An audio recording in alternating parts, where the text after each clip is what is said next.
नमस्कार, सुप्रभात महाराष्ट्र. मी वैष्णवी राऊत. साम टीव्हीच्या या बातमीपत्रात आपल्या सगळ्यांचं स्वागत आहे. सकाळ प्राईम टाइम मध्ये अगदी सगळ्यात मोठी बातमी आपण पाहतोय. अगदी देश पातळीवरती प्रभाव टाकणारी ही बातमी आहे. आपण जातोय थेट दिल्लीमध्ये, कारण दिल्ली हायकोर्टचे न्यायाधीश यशवंत वर्मा यांच्या घरात 4 ते 5 पोती जळालेल्या नोटा आढळल्या आहेत.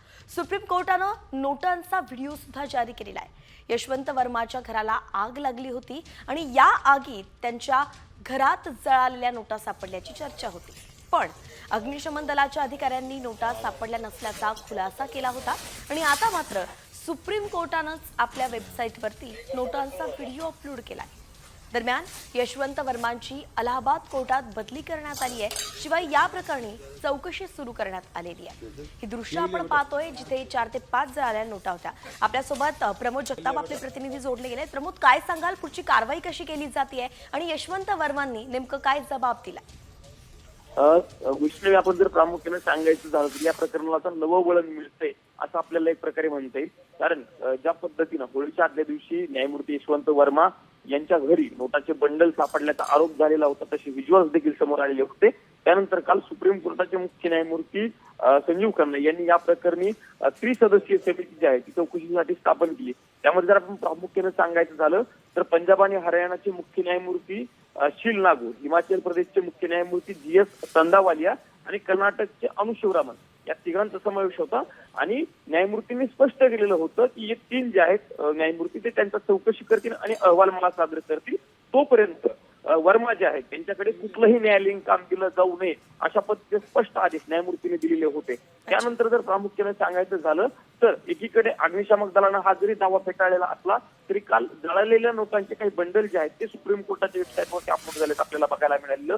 त्यामुळे नेमकी या प्रकरणातली सत्यता काय आहे याची उत्सुकता जी आहे ती लागल्यात आपल्याला बघायला मिळते. प्रामुख्याने जर सांगायचं झालं तर काही दिवसांपूर्वी वर्मा यांची बदली उच्च न्यायालयामधून म्हणजे दिल्ली उच्च न्यायालयामधून अलाहाबादला केली गेली होती असं सांगितलं होतं. पण मात्र या प्रकरणाशी, नोटा जळालेल्या प्रकरणाशी त्याचा कुठलाही संबंध नाहीये असं नंतर सुप्रीम कोर्टानं स्पष्ट केलेलं होतं.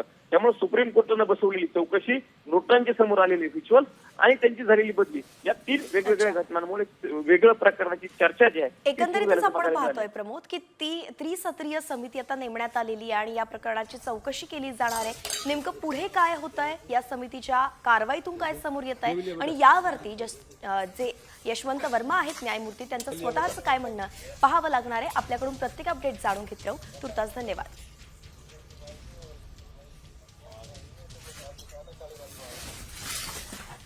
आणि यानंतर इतरही राजकीय बातम्या आहेत, त्या सगळ्यांचा वेगवान आढावा घेऊयात. वळतोय न्यूज पॉइंट 20 कडे. मातोश्री परिसरात शिंदे गटानं संवाद बैठकीचं आयोजन केलंय. पक्ष बांधणी, पक्ष विस्तारासाठी उद्या बैठक होणार आहे. वांद्रे पूर्व इथं बैठकीचं आयोजन करण्यात आलंय. मुंबई उपनगर संपर्क प्रमुख मंत्री उदय सामंत शिवसेना नेत्यांची बैठक घेणार आहेत.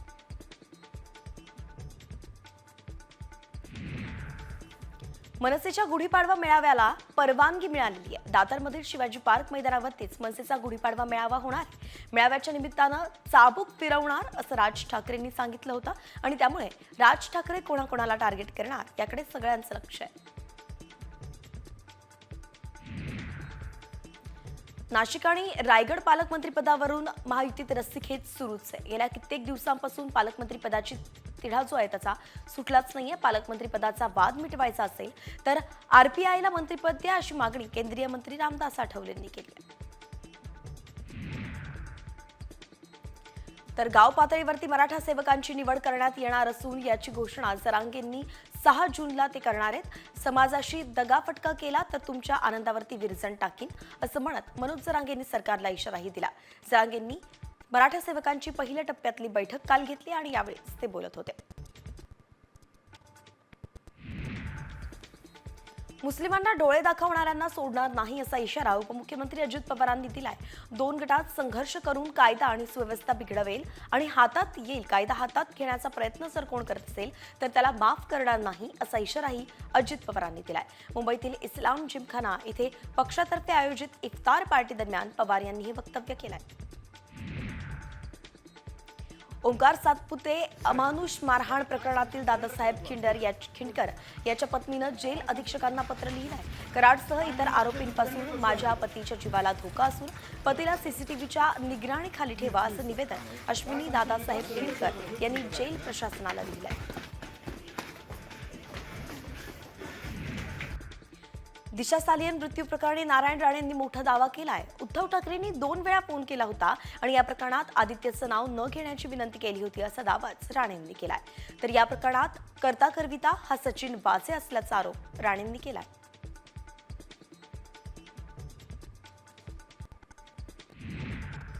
नारायण राणेंच्या आरोपांवरती आदित्य ठाकरेंनी खोचक टीका केली आहे. मी कचऱ्यावरती लक्ष देत नाही, माझ्यावरती घाण आरोप करायचा, त्यांना पगार मिळतो असं आदित्य ठाकरे म्हणाले.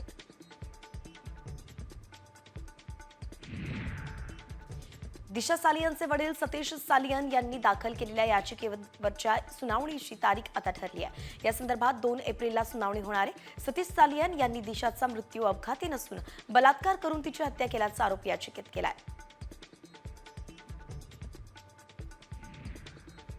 प्रशांत कोरटकरचा पासपोर्ट कोल्हापूर पोलिसांच्या ताब्यात असल्याची माहिती समोर आली आहे. कोरटकरच्या पत्नीनं पासपोर्ट कोल्हापूर पोलिसांकडे जमा केलाय आणि त्यामुळे कोरटकर देशाबाहेर गेला नसल्याची माहिती समोर आली आहे. पोलिसांना तपासून दिशाभूल करण्यासाठीच कोरटकर जुने फोटो व्हायरल करत असल्याचं आता समोर आलंय. फरार प्रशांत कोरटकर विरोधात कोल्हापूर पोलिसांनी लुकआउट नोटीस जारी केली आहे. कोरटकरचा कोल्हापूर पोलिसांकडून शोध सुरू आहे, पण अद्याप त्याचा शोध लागलेला नाहीये आणि म्हणून आता पोलिसांनी लुकआउट नोटीस. कॉमस्कोर नुसार आता isakal.com आहे देशातील नंबर 1 ची मराठी न्यूज वेबसाईट. प्रत्येक अपडेटसाठी isakal.com ला नक्की भेट द्या. जारी केली आहे.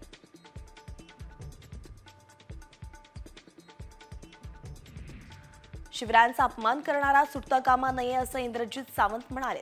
कोरटकर सारखा चिल्लर माणूस परदेशात पळाला तर हे गृह खात्याचं अपयश असेल असंही ते म्हणाले.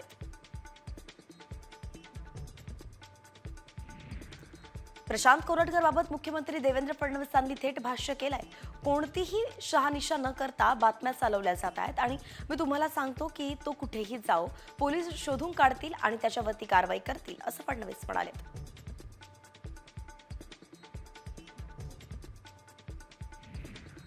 नागपुरातील 5 पोलीस ठाण्याच्या हद्दीतील संचारबंदी पूर्णतः हटवण्यात आली आहे, तर 3 पोलीस ठाण्याच्या हद्दीत अंशतः संचारबंदी आहे. सायंकाळी 7 ते रात्री 10 वाजेपर्यंत शिथिलता देण्यात आली आहे, तर रात्री 10 नंतर या हद्दीत संचारबंदी कायम असेल. नागपूर पोलीस आयुक्तांनी हे निर्देश काढलेत. दंगलखोरांना मुख्यमंत्री देवेंद्र फडणवीसांनी मोठा दणका दिलाय. दंगलीत झालेल्या नुकसानीची भरपाई दंगलखोरांकडून वसूल करणार आहेत. गरज पडली तर बुलडोझर कारवाई करणार असा इशाराही फडणवीसांनी दिलाय.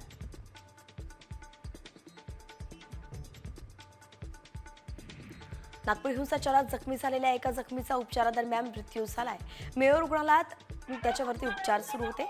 इरफान अन्सारी असं मृताचं नाव आहे. तर संतप्त जमावानं त्यांना बेदम मारहाणही केली होती.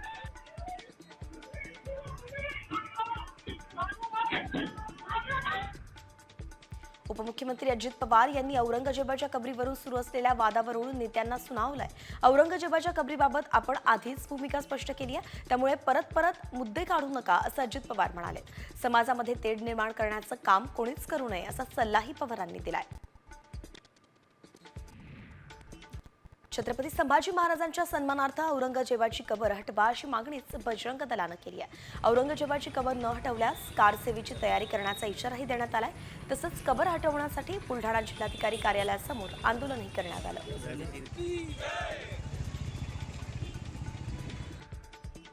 उन्हाळ्याच्या सुट्टीच्या कालावधीत उन्हाळी विशेष रेल्वे गाड्या चालवल्या जाणार आहेत आणि त्याचबरोबर नांदेडला जाण्यासाठी मध्य रेल्वेच्या मुंबई विभागातून गाडी धावणार आहे. या रेल्वे गाडीच्या 24 अतिरिक्त फेऱ्या होतील आणि त्यामुळे मध्य रेल्वेनं चालवलेल्या उन्हाळी विशेष गाड्यांची एकूण संख्या आता 356 झाली आहे.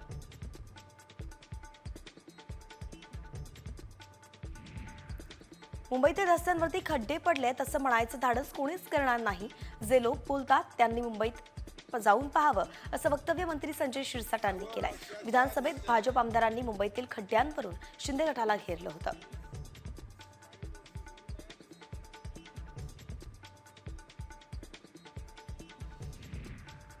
पुणे आणि पिंपरी चिंचवड परिसरात मेट्रोच्या कामांना वेग आलेला आहे. या प्रकल्पाच्या अंतर्गत मेट्रोचे 2 मार्ग तयार केले जाणार आहेत आणि यातील एका मार्गावरती 22 स्थानकं असणार आहेत तर दुसऱ्या मार्गावरती 6 स्थानकांची उभारणी केली जाईल.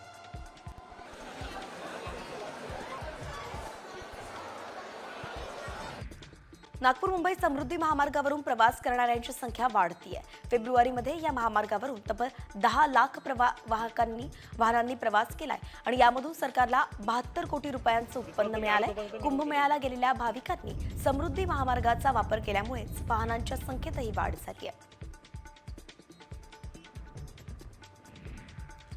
जंगल सफारीत जिप्सीत बसून जंगलात फेरफटका मारला जातो, मात्र लवकरच बोटमध्ये बसून जंगलाच्या मधोमध वाहणाऱ्या नदीतून जंगल सफारी करणं शक्य होणार आहे. भारतातील पहिल्याच बोट जंगल सफारीला पेंच व्याघ्र प्रकल्पात सुरुवात होणार आहे.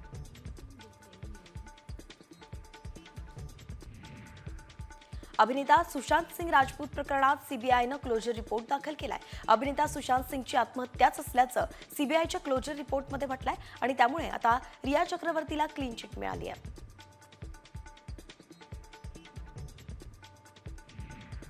शेतकऱ्यांचं भलं व्हावं हे राजकीय नेत्यांचं डोक्यात येणं कधीच शक्य नाही असा टोला माजी साखर आयुक्त शेखर गायकवाडांनी लगावलाय. शेती वाचवायची असेल तर उच्च शिक्षित तरुणाईनं पुढे यायला हवं असं मतही गायकवाडांनी व्यक्त केलंय. नारायण गावात कृषी पदवीधरांच्या चर्चासत्र मेळाव्याच्या समारोप समारंभात ते बोलत होते. महाराष्ट्र एकीकरण समितीवरती कर्नाटक बंदची हाक दिली आहे. बंदच्या समर्थनार्थ कन्नड रक्षक वेदिका संघटना बेळगावच्या रस्त्यावरती उतरलेत. आंदोलकांनी सर्किट हाऊस ते राणी चन्नम्मा सर्कलपर्यंत निषेध रॅली काढली आहे.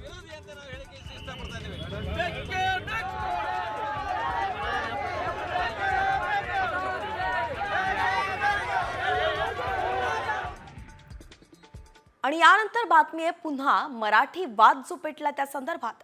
वसईतील रोशन पार्क सोसायटीमध्ये मराठीच्या मुद्द्यावरून वाद झालेला आहे. सोसायटीचं मेंटेनन्स न भरल्यानं एका मराठी कुटुंबावरती सेक्रेटरीनं मुजोरी केली. मराठीला मारा गोळी म्हणून अश्लील जातीवाचक शिवीगाळ केल्याचाही आरोप महिलेनं केला. सोसायटी मेंटेनन्सची नोटीस इंग्रजीमधून देण्यात आली होती, पण महिलेला इंग्रजी कळत नसल्यानं मराठीतून नोटीस देण्याची मागणी तिनं केली आणि यावेळी सेक्रेटरीनं मुजोरी केलेली आहे.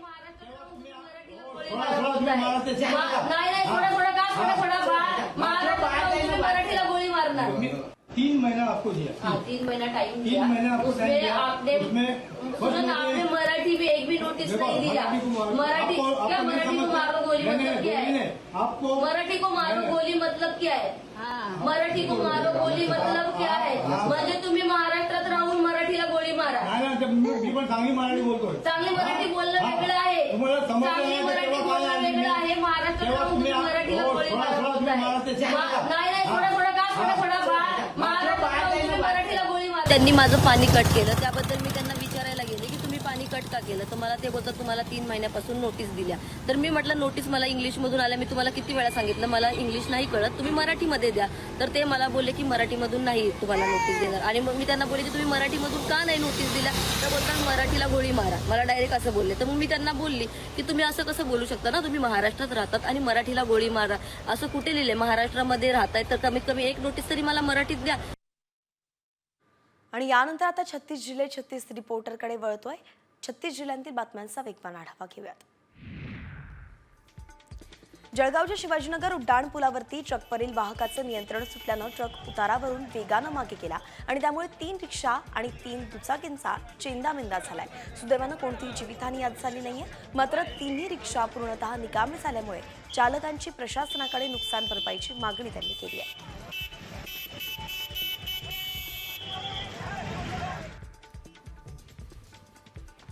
नाशिकच्या ठक्कर बाजार परिसरामध्ये एका मद्यपी व्यक्तीनं स्वच्छता कर्मचाऱ्याला जीवे ठार मारण्याचा प्रयत्न केला. हॅपी होली मद्यपीनं कर्मचाऱ्याच्या अंगावरती पेट्रोल ओतलं, तसंच आगही लावली. यात कर्मचारी 60% भाजला गेलाय आणि या प्रकरणी आरोपीचा शोधही सुरू आहे.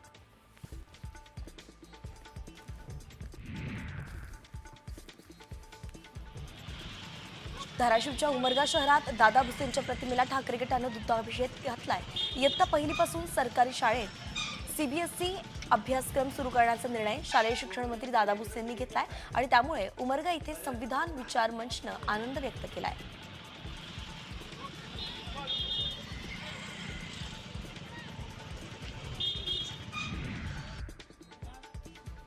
तुळजापूरच्या काक्रंब गावातील दलित बांधवांचा तुळजापूर पोलीस स्टेशनवरती मोर्चा काढण्यात आला. गावातील दलित महिलांना गावातील काही गावगुंडांना जातीवाचक शिव्या दिल्याचा आरोप महिलांनी केलाय. शिव्या देणाऱ्या गावगुंडावरती गुन्हा दाखल करण्याच्या मागणीसाठी पोलीस स्टेशनमध्ये ठिय्या आंदोलनही करण्यात आलं.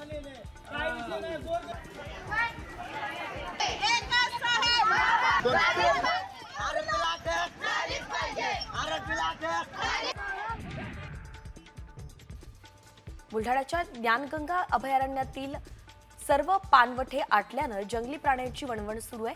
हिंस्र प्राणी पाण्यासाठी जंगलाबाहेर जाऊन मानवी जीवाला धोका निर्माण करण्याची शक्यता नाकारता येत नाहीये.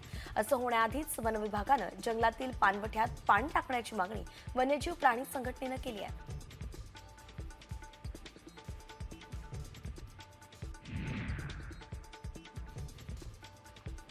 नांदेडच्या दहेलीमध्ये पाण्याच्या शोधात असलेलं 2 अस्वलं विहिरीत पडली आहेत. एका अस्वलाचा जागीच मृत्यू झाला तर दुसऱ्या अस्वलाला बाहेर काढण्यात वन विभागाचे अधिकारी प्रयत्न करत होते.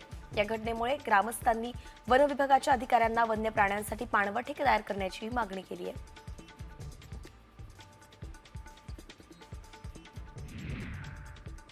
धुळ्याच्या साक्री तालुक्यातील जिरापूर चिकसे शिवारात बिबट्यानं 6 शेळ्या फस्त केल्यात.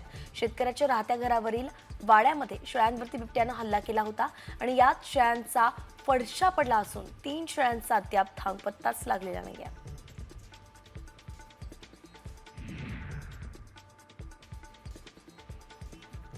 बीड पोलीस आणि जिल्हा प्रशासनाकडून आणखी एका गुंडावरती MPDA अंतर्गत कारवाई करण्यात आली आहे. आरोपी मोहन मुंडेवरती परळीसह इतर विविध ठिकाणी एकूण 7 गुन्हे दाखल आहेत. त्याच्यावरती बरेच दिवसांपासून पोलीस प्रशासनाची नजर होती. अखेर मुंडेवरती कारवाई करण्यात आली आहे.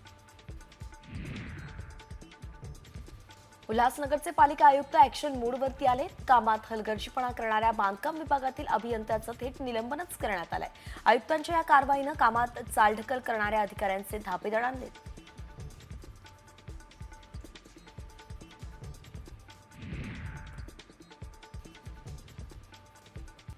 बदलापूरमधल्या शिरगाव परिसरातील जय भवानी ज्वेलर्सवरती BIS संस्थेनं धाड टाकली. यावेळी HUID क्रमांक नसलेलं जवळपास 200 ग्रॅम सोनं सील करण्यात आलंय. नव्या नियमांनुसार सोन्याच्या दागिन्यांवरती BIS हॉलमार्क चिन्हासोबतच एक युनिक ID नंबर टाकणं बंधनकारक आहे. तो ID नंबर नसल्यानं हे सोनं जप्त करण्यात आलं. ठाणे महानगरपालिकेनं मोठी कारवाई केली आहे. वर्तक नगरमधील लेव्हल अप हॉटेलवरती तोडक कारवाई करण्यात आली आहे. नावात बदल करून हॉटेलनं अतिक्रमण केलं होतं.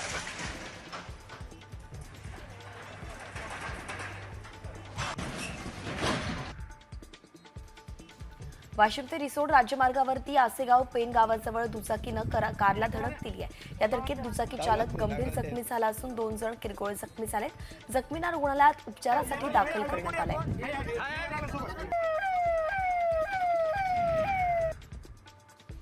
अनिकेत सादुडे हत्या प्रकरणात दोन्ही आरोपीला न्यायालयानं 8 दिवसांची पोलीस कोठडी सुनावली आहे. वाशिमच्या बहुचर्चित बाभूळ गावातील अनिकेत सादुडे या 14 वर्षीय मुलाच्या हत्येप्रकरणी प्रणय पद्मने आणि शुभम इंगळे या आरोपींना अटक केली होती. 12 मार्चला अनिकेतची गळा दाबून आरोपींनी हत्या केली होती.